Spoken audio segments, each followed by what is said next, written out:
If for the same work women only make 77 cents for every dollar a man makes, why don't businesses hire only women? Wages are the biggest expense for most businesses, so hiring only women would reduce costs by nearly a quarter, and that would go right to the bottom line. Don't businesses want to be profitable? Or are they really just bad at math? Well, actually, it's the feminists, celebrities, and politicians spreading this wage gap myth who have the math problem. Here's why. The 77 cents on the dollar statistic is calculated by dividing the median earnings of all women working full-time by the median earnings of all men working full-time. In other words, if the average income of all men is, say, $40,000 a year, and the average annual income of all women is, say, $30,800, that would mean that women earn 77 cents for every dollar a man earns. 30,800 divided by 40,000 equals 0.77. But these calculations don't reveal a gender wage injustice because they don't take into account occupation, position, education, or hours worked per week. Even a study by the American Association of University Women, a feminist organization, shows that the actual wage gap shrinks to only 6.6 cents when you factor in different choices men and women make. And the key word here is choice.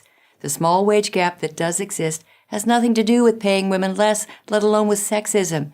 It has to do with differences in individual career choices that men and women make. In 2009, the U.S. Department of Labor released a paper that examined more than 50 peer-reviewed studies and concluded that the oft-cited 23-cent wage gap may be almost entirely the result of individual choices being made by both male and female workers. Well, let's look at some of those choices. Georgetown University compiled a list of the 5 best-paying college majors and the percentage of men and women majoring in those fields. Number 1 best-paying major, petroleum engineering, 87% male.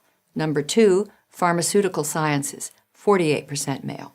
3, mathematics and computer science, 67% male. 4, aerospace engineering, 88% male.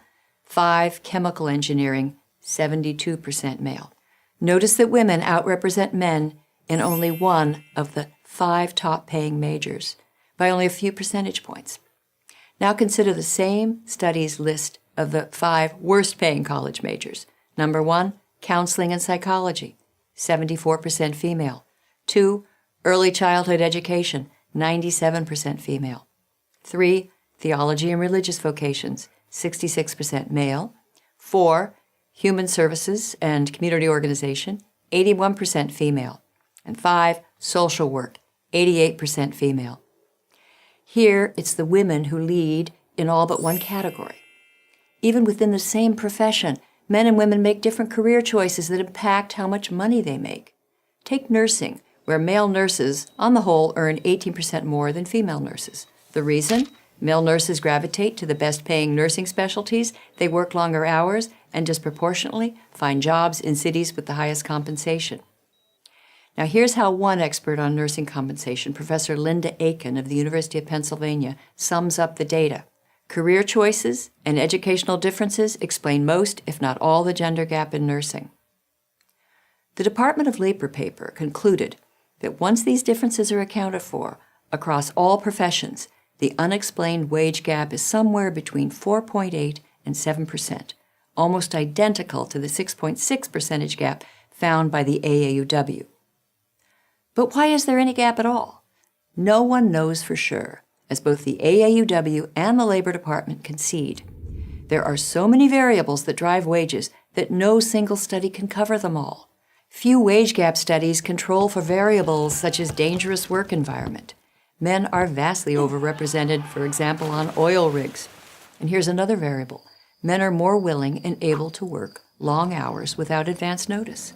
According to Harvard economist Claudia Golden, even if 2 lawyers have the same education, same specialty, and work the same number of hours, firms pay more to someone who is willing to always be on call and ready to be in the office when the firm needs them, as opposed to wanting a more regular schedule. This isn't sexism. It's just common sense. With more realistic categories and definitions, whatever wage gap remains would certainly narrow to the point of vanishing. So it seems that business leaders aren't bad at math simply because they don't only hire women. Those who claim that for the same work, women earn 77 cents on the dollar compared to men, on the other hand, are not merely bad at math, but at telling the truth.